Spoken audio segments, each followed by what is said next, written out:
All right, so today I wanted to focus on sperm morphology as a component of the bull BSE. By no means is this the only portion of breeding soundness exams, but I think it's a really important one to talk about.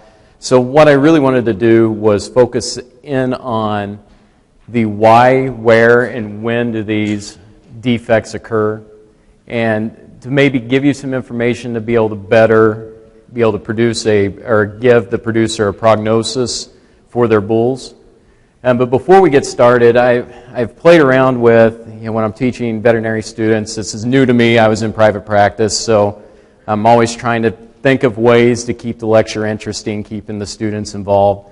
And so I found that telling a story seemed to help a lot, but I always make the mistake if I tell the whole story at the beginning of the lecture, then so they're interested at first, and then once we got into the meat and potatoes of it, it wasn't as interesting. So I'm going to break the story up into 3 segments.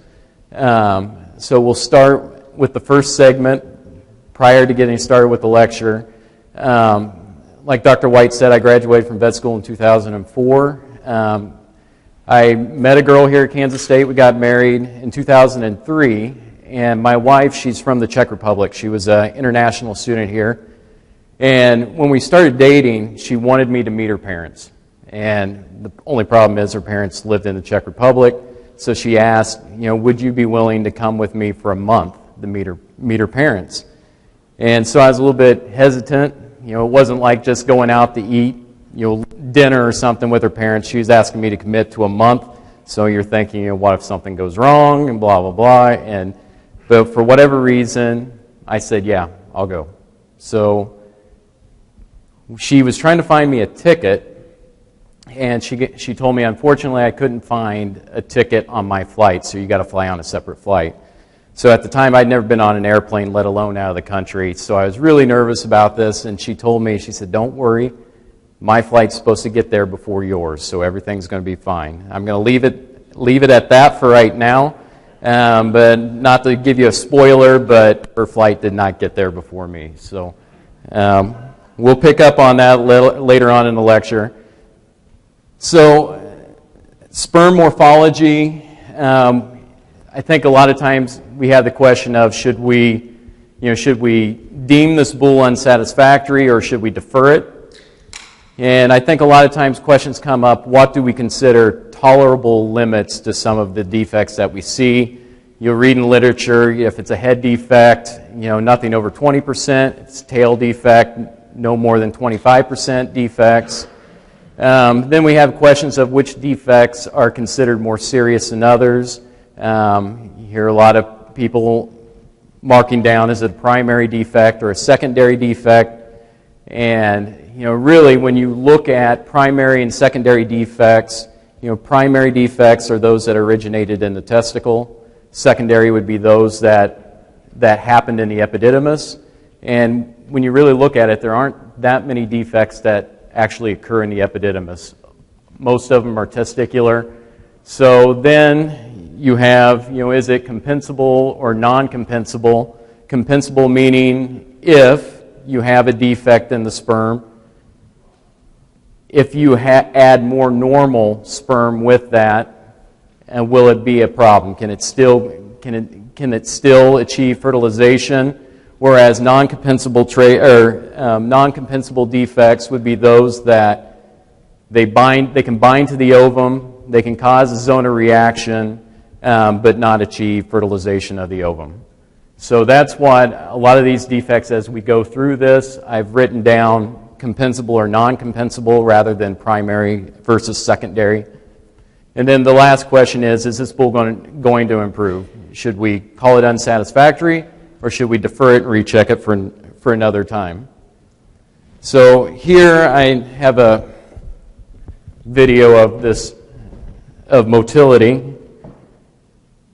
The funny thing is I've been building a lot of lectures because I didn't come out of private practice with many pictures or videos.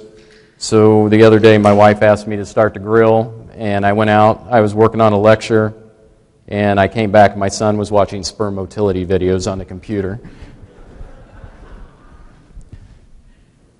So what do you guys think about the motility of this sample? What's that? Yeah, I'd call it good, good, maybe even excellent.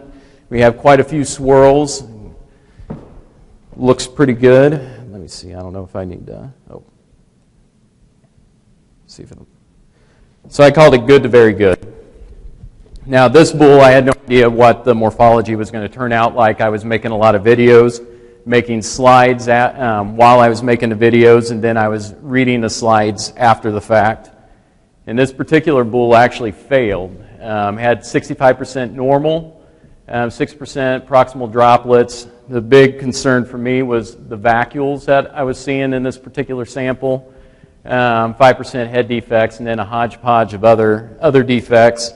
But the bull didn't pass. And so I think, this is just one example of, looking at motility, even if it looks good or very good, isn't necessarily indicative of whether or not that bull is fertile. So when we're looking or when we're doing BSCs, what I had to kind of train myself to do is think about where did the defects occur and how long ago did they occur. So I'm trying to think in more of terms when I'm reading a semen sample, how many days before ejaculation did that particular defect happen? Or the term I coined BE, before ejaculation. So just keep in mind when we're looking at a semen sample, we're looking at what's stored in the tail of the epididymis.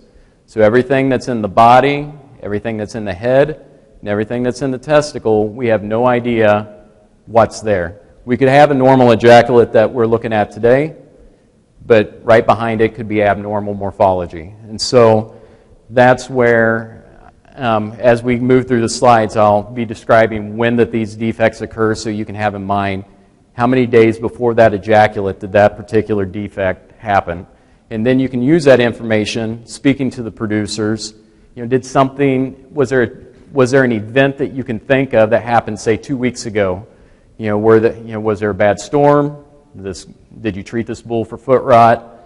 Did it have respiratory disease? You can try to correlate what you're seeing, which can help you decide, is this bull going to get better or not? So again, I think what I really want to get across is when you're looking at these samples, this is just a snapshot in time. So if you're looking at a bull today and it has 20% distal mid-piece reflexes and 80% normal, that fits within the guidelines of passing. But the concern is, what's this bull going to look like tomorrow? We have 20% distal mid-piece reflexes today. Is it going to be better or worse tomorrow? And the only way you would know is if you were to recheck that bull the following day. So I try to tell the students when I'm talking with them about BSCs to shy away from maybe telling the owners we're doing these BSCs because we're trying to find which bulls are going to be fertile. Rather, tell them that we're trying to identify the subfertile or infertile bulls. And the best we can say is today, these bulls that I pass would breed a cow and be successful. But I can't tell you what's going to happen during the breeding season. So I'm just going to do a brief overview. This is a schematic of a seminiferous tubule. So if you use your imagination, this would be the basement membrane. We have our germ cells or stem cells that are right on the basement membrane. And basically it divides, becomes an A spermatogonia, which divides to become intermediates, which divides again and becomes B1s, which divide to become B2s, and then ultimately producing primary spermatocytes. This process going from stem cell or germ cell to primary spermatocyte is 27 days. So then those primary spermatocytes, they undergo meiosis. They'll ultimately become spermatids, which then become your spermatozoa or the sperm.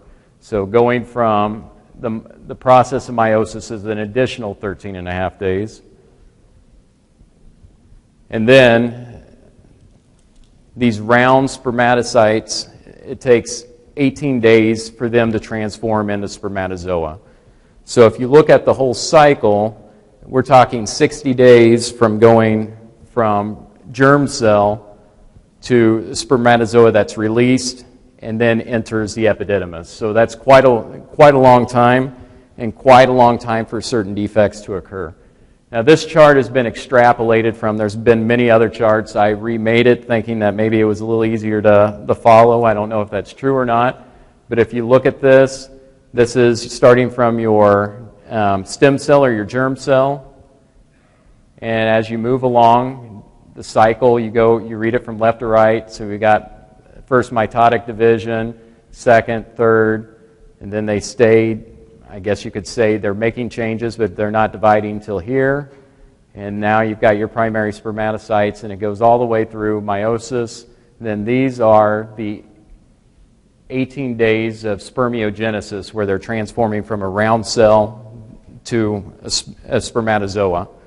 And we're going to use this chart as we go through different defects, and I'll show you where in a cycle that they occur. Up here you'll see mid-piece defects.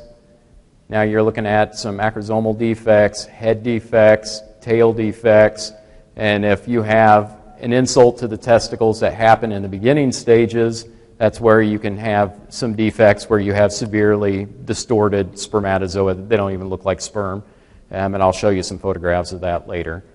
And just keep in mind, all the photographs that I have of this, these are bulls that we're seeing here at Kansas State. This isn't weird things that I found in a textbook. These are all bulls that had BSEs done here at Kansas State for normal reasons. They weren't referred to us for a recheck of something abnormal that the private practitioners had seen. These were just normal BSEs and defects that we had found. So as the sperm travels then from the testicle to the head of the epididymis to the tail of the epididymis, this takes an additional 8 to 11 days. So if you add from stem cell to ejaculate, you're looking at approximately 70 days that sperm has been in the production cycle before it's ejaculated. So again, there's lots of time that these defects could have occurred. And so some of the defects that you're looking at may have been something that happened 40 days ago. So that's to keep in mind. The bull may look good now, but 40 days ago he may have had a problem that the producer didn't identify.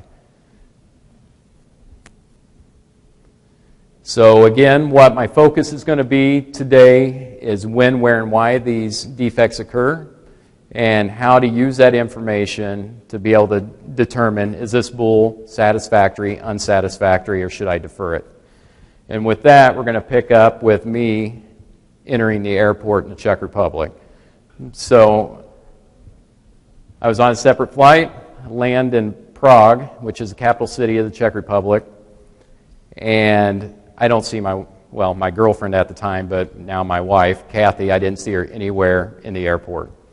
And so I'm thinking, crap, what's happening? And I'm sure that's not what I was thinking exactly, but that's the filtered version of probably what I was thinking at the time. And all of a sudden, in the crowd, I see this lady that I recognize from photographs in my wife's apartment. It was her mom, and she's holding a sign up above her head saying, Sean.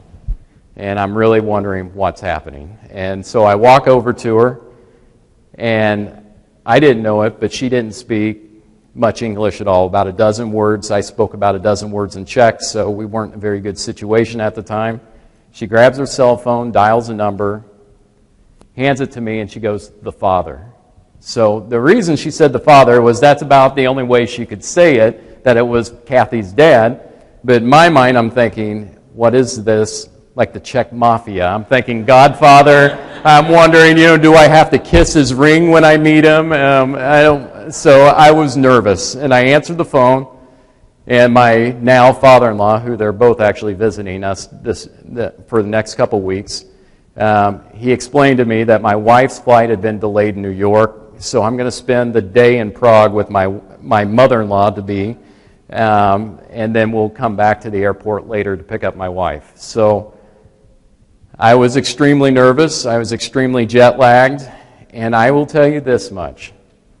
You don't know silence until you've sat in a car with your girlfriend's mom who doesn't speak English and you don't speak Czech, and just take a nice 20-minute drive into the middle of their capital city. It was dead silence. It was unnerving. But we'll get back to that later. We're going to start with defects now.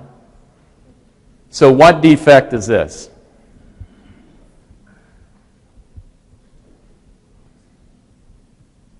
I think I heard some proximal droplets, and that's what it is. This is maybe one of the most common defects I think we've all seen. And so the question is, where do they occur, which would be the head of the epididymis is where, I hate to say occur because 90% of the spermatocyte or the spermatozoa that leave the testicles and enter the head of the...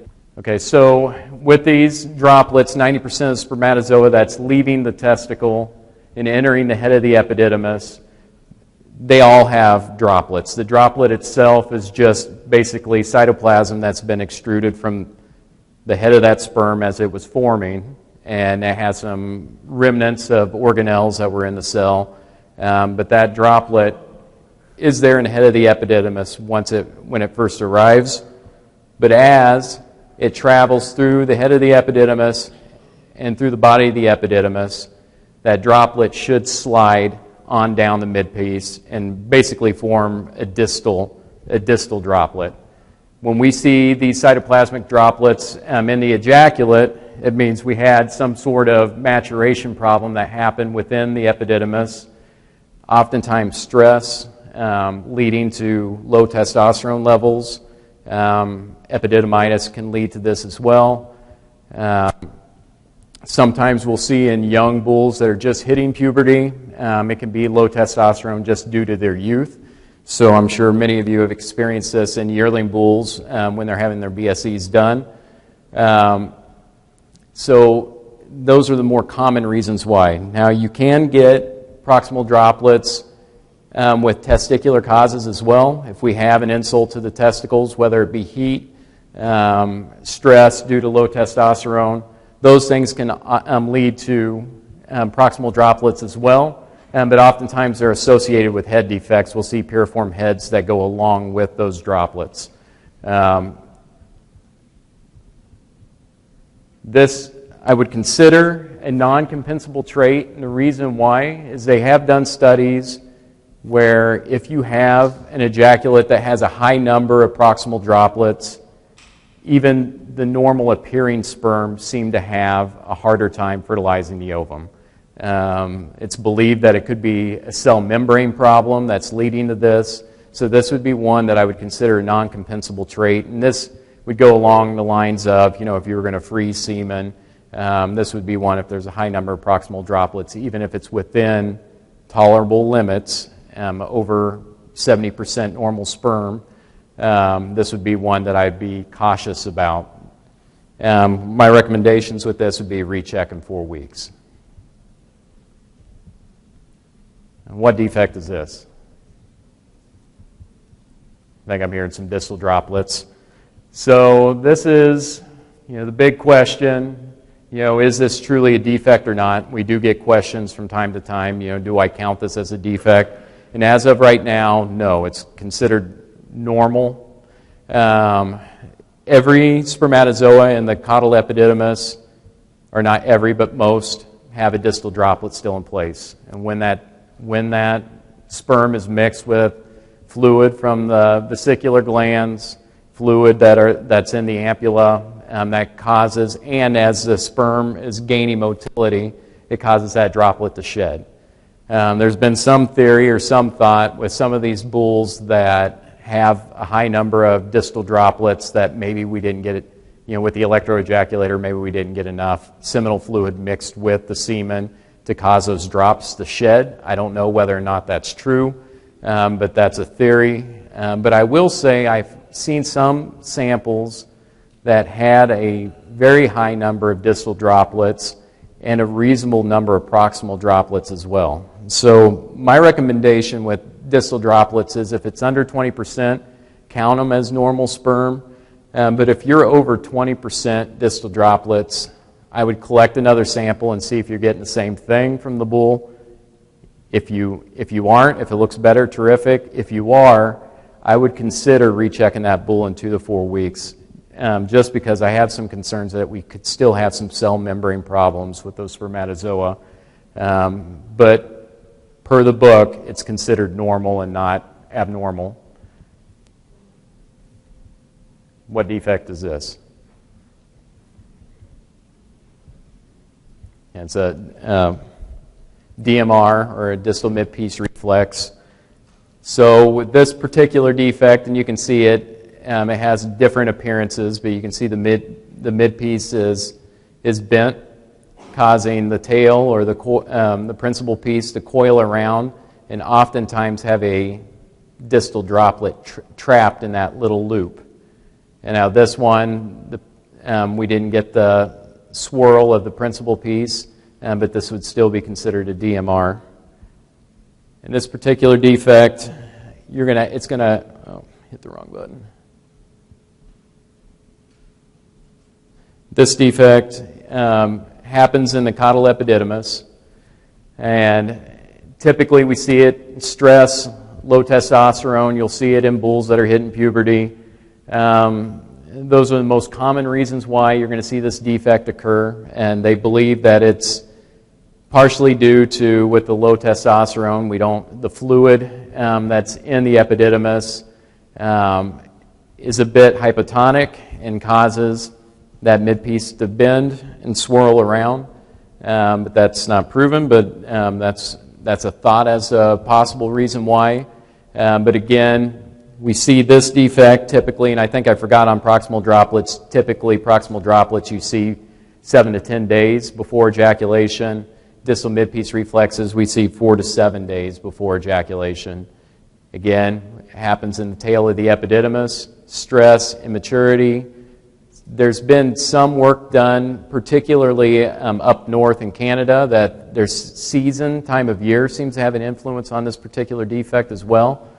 And there's been some proof that there can be a genetic predisposition where some bulls, especially under stress, may produce these at a higher percentage than others, those being Angus and Jerseys. Some of these bulls may only be normal during the summer months. But with this, it is a compensable trait. Reason for infertility is flat out they can't move or not move normally. Usually they get filtered in the cervix. And this would be one that you'd want to recheck in 3 to 4 weeks. Some bulls, though, may take up to 6 to 8 weeks to get over. Now this looks very similar to distal midpiece reflex, but it's not.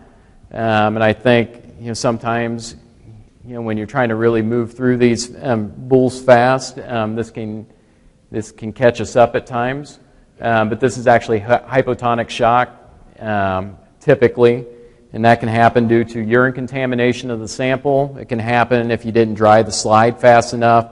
If spermatozoa, if they're still moving in the stain is very hypotonic and can cause that tail to swirl in a very similar fashion to distal midpiece reflexes. So my recommendations with this, and this is a photograph illustrating that most of the time true DMRs will have a droplet trapped in that midpiece. You can see with the hypotonic shock there is no droplet. Be cautious with this, though. Not every distal midpiece reflex has to have a droplet trap, but most of them should.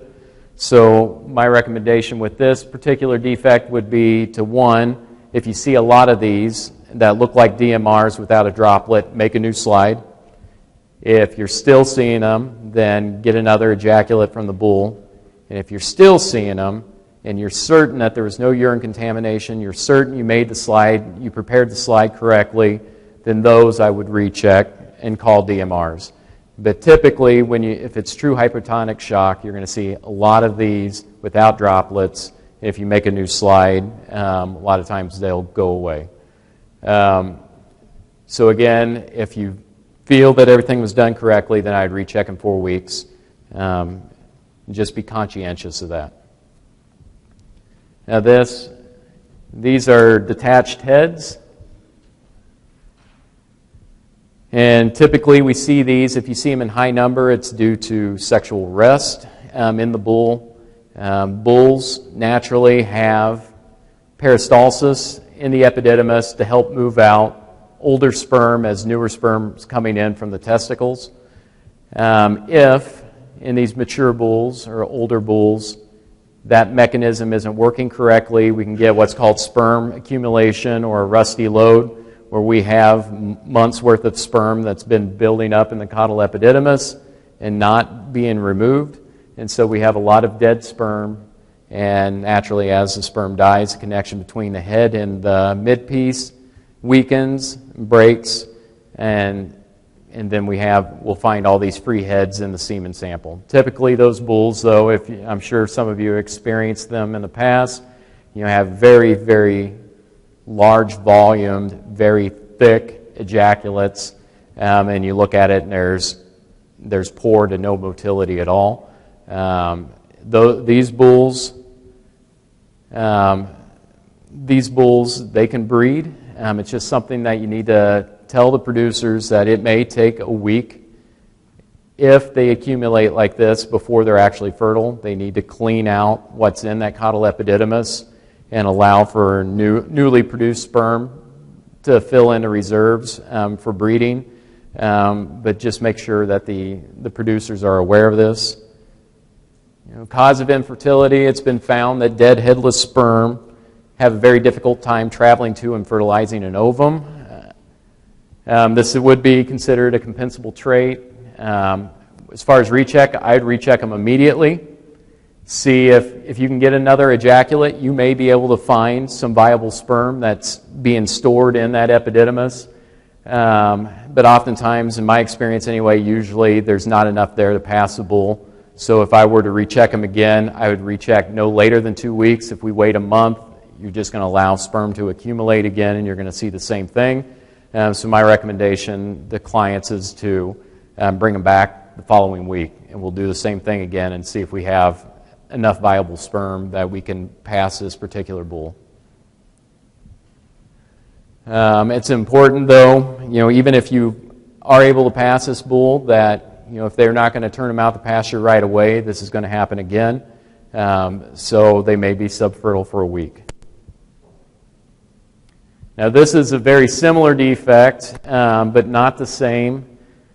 These are decapitated heads, and this is a defect that is very concerning as far as it's either due to abnormal spermatogenesis or it's a genetic defect. And this particular defect happens in the last stages of spermiogenesis. And if it's genetic, you're going to see it in 80 to 100% of the sperm that you see in the ejaculate, and it's pretty straightforward. That's what you're dealing with. If you see small numbers of this, it could be just anything, heat, stress, infection, but typically they're going to be in far lower numbers, and you're going to see if it's truly a genetic decapitated head. Again, we'll see these 10 to 13 days before ejaculation. It's the last step of spermiogenesis. And again, you're looking for large numbers if this is truly genetic. Otherwise, we're dealing with a disruption in spermatogenesis. And if that's the case, we should be seeing some other defects we'll be talking about here in a little bit. Genetically, though, the bulls that this has been seen in is Guernseys and Herefords. And again, if it's non-genetic, you're going to see it in a lot lower number. So cause of infertility, the sperm's heads are falling off, so they're not successful in making it to the ovum. It is a compensable trait when seen in low numbers. Recheck in 4 weeks. And if it's genetic, there's no need in rechecking it because that bull's never going to get better. And so the rules of thumb of determining whether or not this is genetic in origin is 80 to 100% of the sperms affected. High percentage of these headless tails will still show motility. And then a high percentage of the headless tails have oftentimes a cytoplasmic droplet wrapped in the midpiece. And if you look at some of those pictures, you'll see that this is the midpiece wrapped around a distal droplet. So if you see a high number of those with heads along with it, that could be an indication that's what you're dealing with.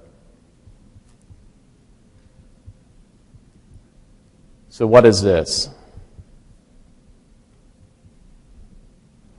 It's a bowed midpiece. Now, typically, if you're seeing a lot of these in a sample, it's due to cold shock or possibly hypotonic shock.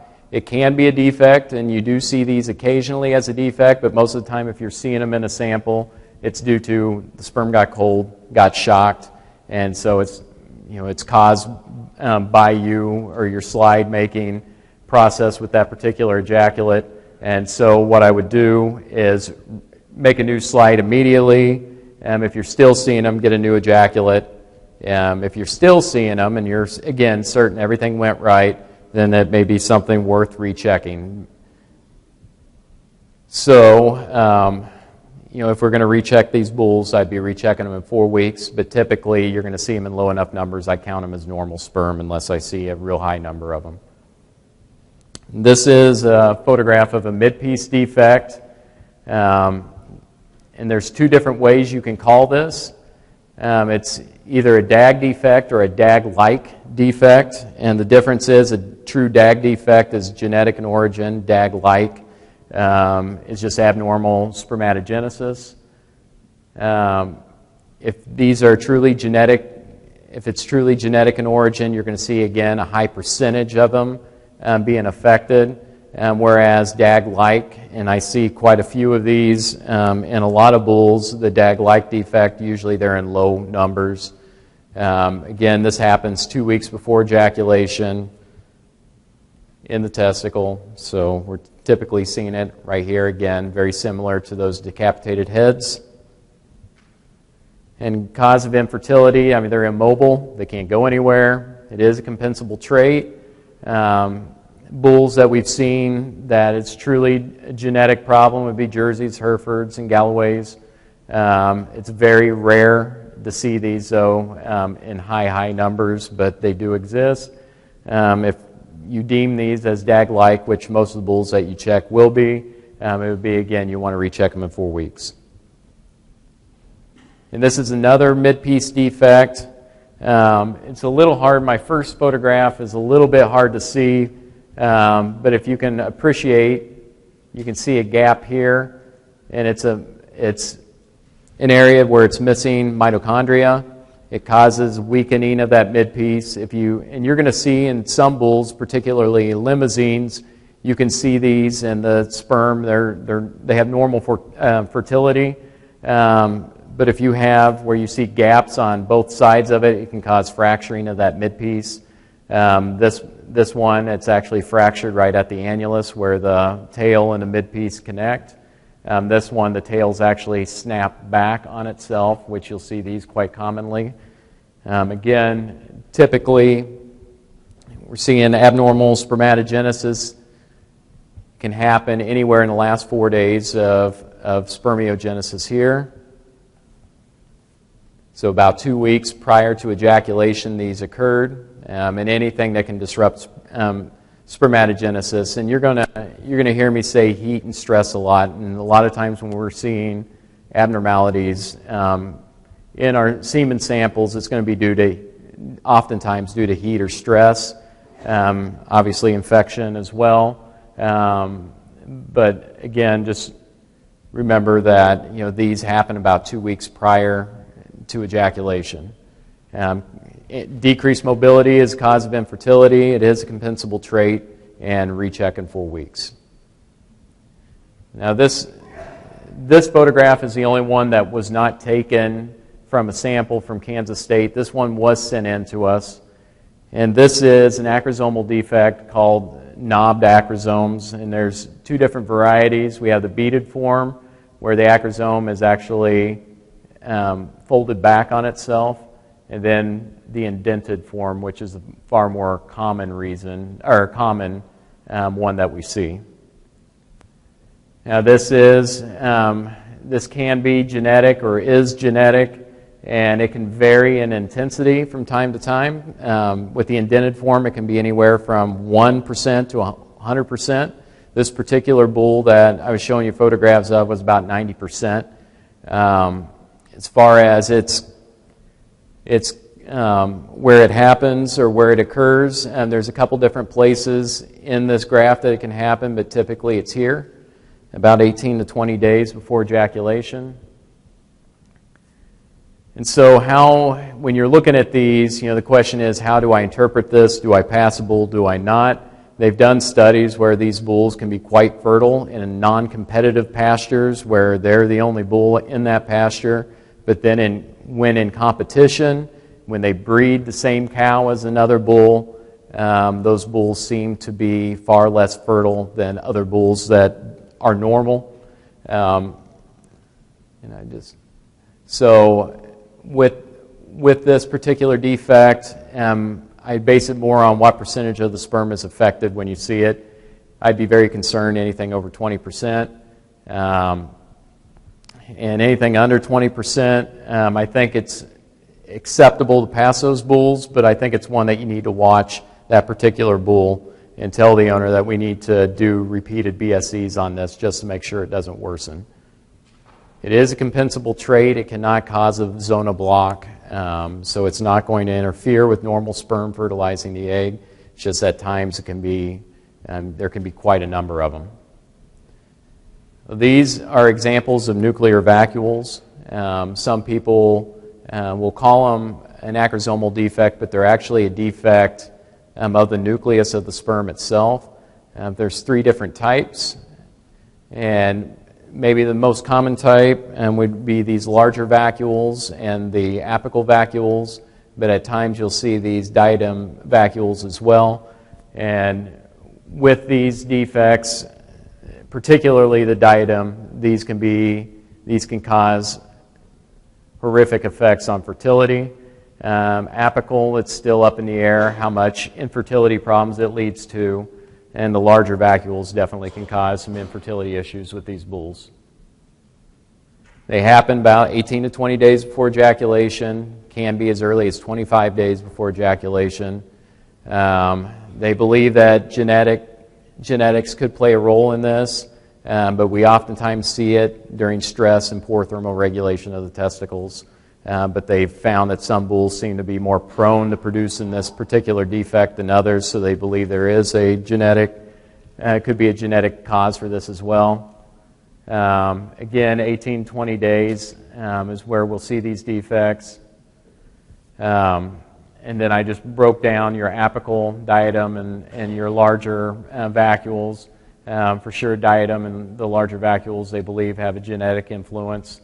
And the one thing to keep in mind is these vacuoles, when you're using semen stain, you can miss some. Not all of these heads will stain and show that the vacuoles are there. So I get concerned if I start seeing vacuole numbers over 15%, I'm concerned that maybe there's even more.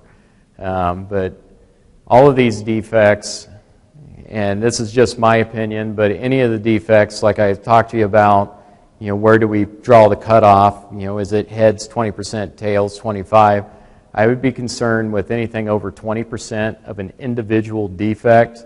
I would worry about that bull. Even if he has 80% normal sperm and 20%, but if that 20% is the majority of or all represented by one defect, I feel that that's either representative of a genetic influence or we have something that's affecting a large percentage of the testicles for it to be able to produce that much of one defect. This is a non-compensable trait. These can bind and penetrate the zona pellucida and cause a zona block, keeping normal sperm from being able to fertilize it. So this is one that would be a little more of concern. And this would be one that you can recheck them in 4 weeks, but some bulls take longer to recover, or they don't recover at all. So these bulls should be closely monitored or if not cold. And again, the incidence rate of this can vary anywhere from 1 to 100%.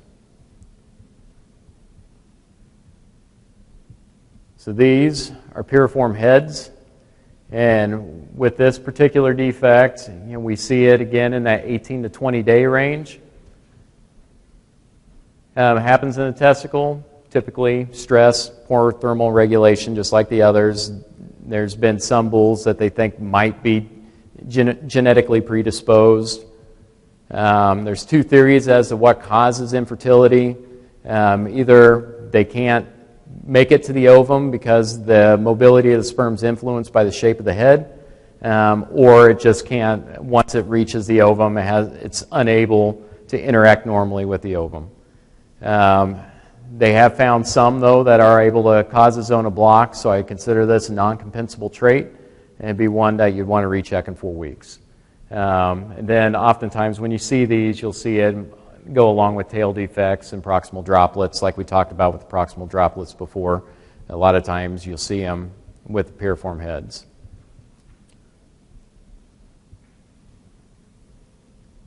What are these? Any veterinary students want to chime in? No? These are coil tails. We see these a little bit earlier than some of the head defects that we see in some of these ejaculates, about 23 days before ejaculation. Again, we'll see it stress, poor thermoregulation. Some of these can be seasonal. Possibly hereditary, but that's if it is true, these bulls just produce a lot of these under stress, but not under normal conditions. Possibly Herefords, and we'll see these more in. Oftentimes, when you see this defect, they're associated with DMRs. So there was a question of, is this truly happening in the testicle or the epididymis? But as of right now, it's still considered a defect in the testicle. Abnormal motility is a cause of infertility. It is a compensable trait, and we recheck these in 2 weeks. But if you see them where they're over 20% of your 100 count is coiled tails, at times it could take up to 8 weeks.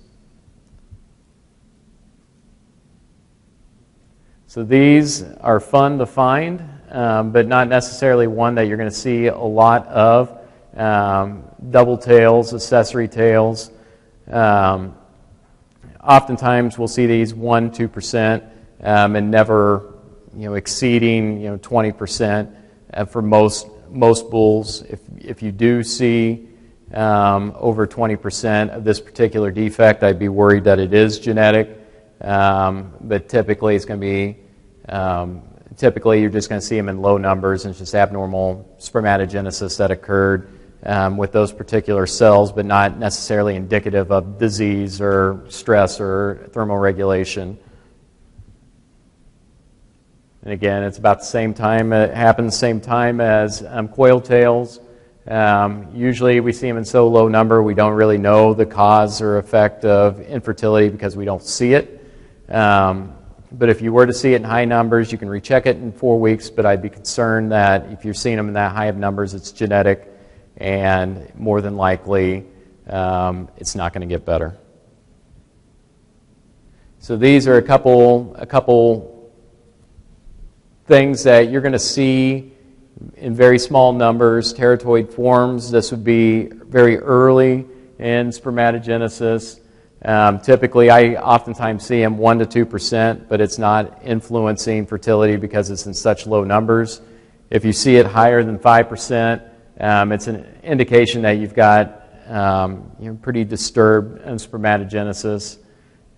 These I threw in here. We've got a macro head, some micro heads here. Again, it's uncommon to find these in very high numbers at all. If you were to see it, it's an indication that there was a disturbance in meiosis, an uneven cell division, but again, usually in low numbers. And these are some other things that you may see: stump tails, short tails. Oftentimes, these are pretty rare to find as well. And this slide I put on here because I just wanted to show you, we see these a lot, and I think sometimes veterinary students see these and we think there's a lot of white blood cells in this sample when actually they're just shed proximal droplets. We'll see some bulls that they've stayed present in the ejaculate, and it can be confusing to some people. If it's truly a white blood cell, it should be larger than the head of the sperm. And if you're seeing a lot of large round cells, I would encourage you to do a diff quick stain and make sure that they're truly white blood cells that you're seeing. So before we go to questions, I'll finish my story of the Czech Republic. So we go into the middle of Prague. I'm with my future mother-in-law, and we're just walking in silence, and she looks at me and she goes, one of the only words she knew, she goes, "Beer?" And I said, "Yes, please." And we went to the pub and had one beer, and then now we got to kill another 4 hours and 30 minutes, so we start walking around, and she takes me into this bookstore. And I'm wondering, why are we going into the bookstore? But I didn't know how to ask her, so I just followed her in, and she bought a book. I was thinking, well, maybe she wants to read something, and it was ingenious, though. She got an English book on Prague, and so we spent the rest of the day. She'd show me a building, point at it, then find it in the book, point at it in the book, and at that point in time, I was so tired, jet-lagged, and I just had that beer. I pretended to read it, smile and nod, and we'd move on. But so we killed 4.5 hours in Prague with a huge language barrier, and we survived it. And I think that's why my wife and I got married, is because that trip went as well as it did. But I will tell you, when I got to that airport, I'd never been more happy to see my wife than that very moment. To this day, I've never been more relieved than to see her right then. But everything went well. But with that, I'll entertain any questions you might have.